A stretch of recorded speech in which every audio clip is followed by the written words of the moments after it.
Leigh Davey had always known that middle school could be a difficult time for children.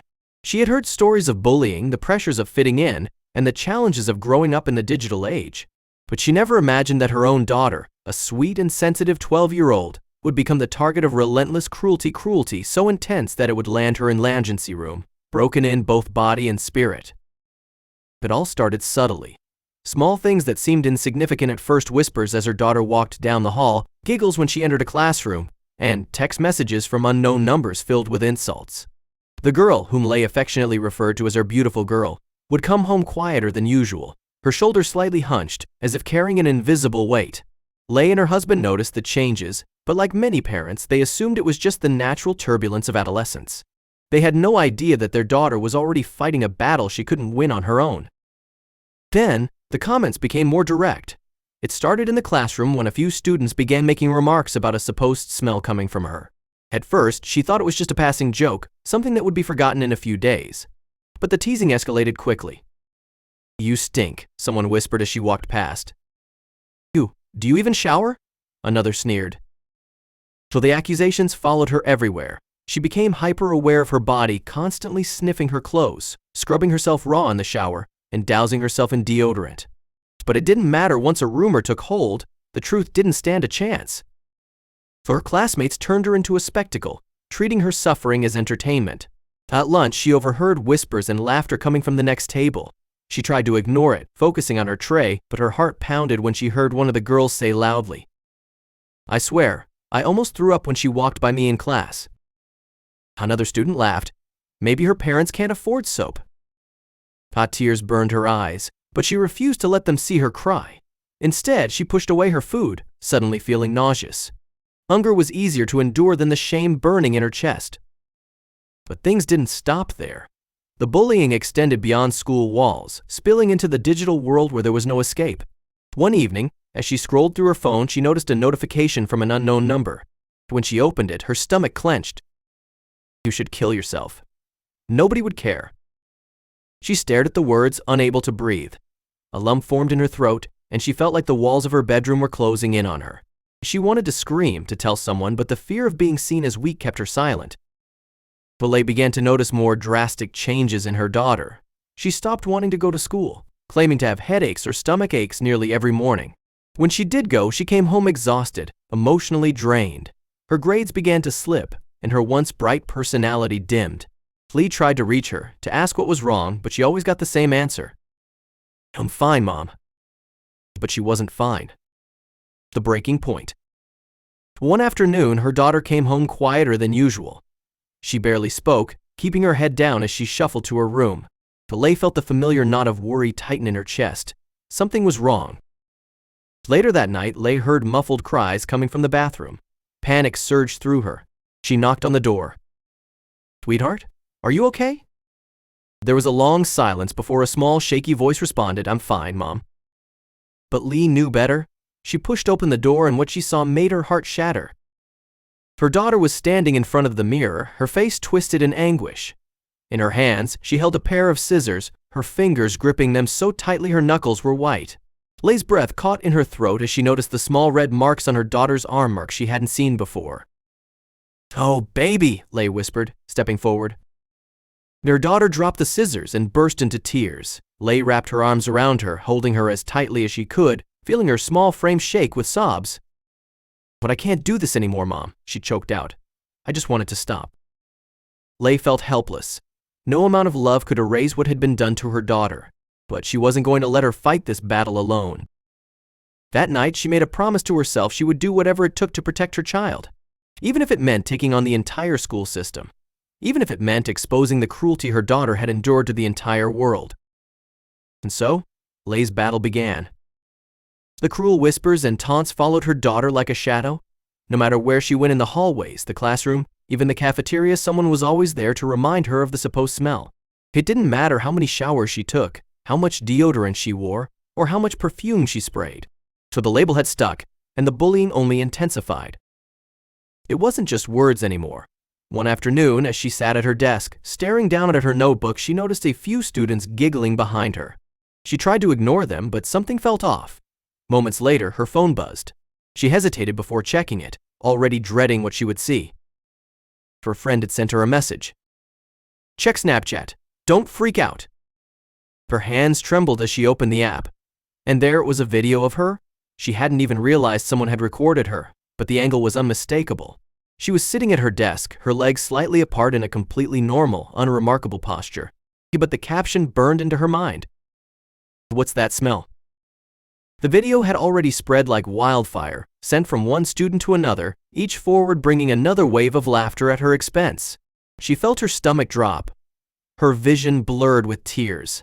She wanted to disappear, to melt into her chair and never be seen again.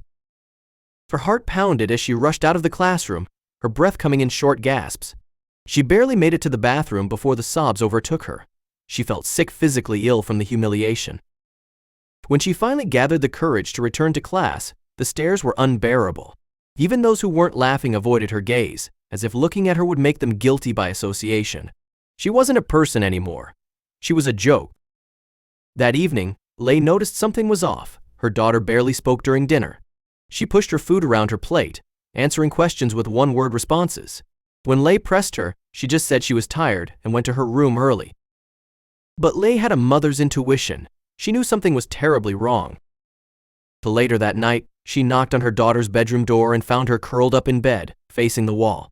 The sound of her quiet sniffles broke Leigh's heart. She sat down beside her, gently running her fingers through her hair. "Sweetheart, talk to me," she pleaded. At first, there was silence. Then, the floodgates opened. Between sobs, her daughter told her everything: the whispers, the taunts, the video. Leigh felt her stomach twist with rage and helplessness. How could children be so cruel? How could the school allow this to happen? That night, Leigh barely slept. She spent hours crafting emails, making calls, demanding answers. But nothing could prepare her for what would come next. The bullying wasn't over. It was just getting started. Leigh Davey had hoped that after the Snapchat incident, things would die down, that the school would step in, that parents would discipline their children, that the bullying would stop. But the reality was far worse. The video may have been deleted, but the damage had already been done. Her daughter had become a walking target, a name whispered in cruel jokes, a face that turned classrooms into war zones where she could never feel safe. The messages started coming in anonymous, venomous. "No one wants you here. You're disgusting. Why don't you just kill yourself?" Every time her phone buzzed, she flinched.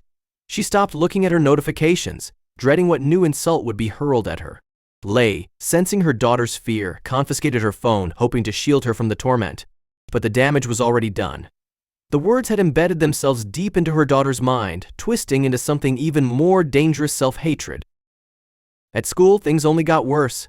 Students avoided sitting near her. Teachers, either unaware or unwilling to intervene, carried on as if nothing was wrong. The loneliness became suffocating. She spent lunches in the bathroom, hiding away from the eyes that followed her wherever she went.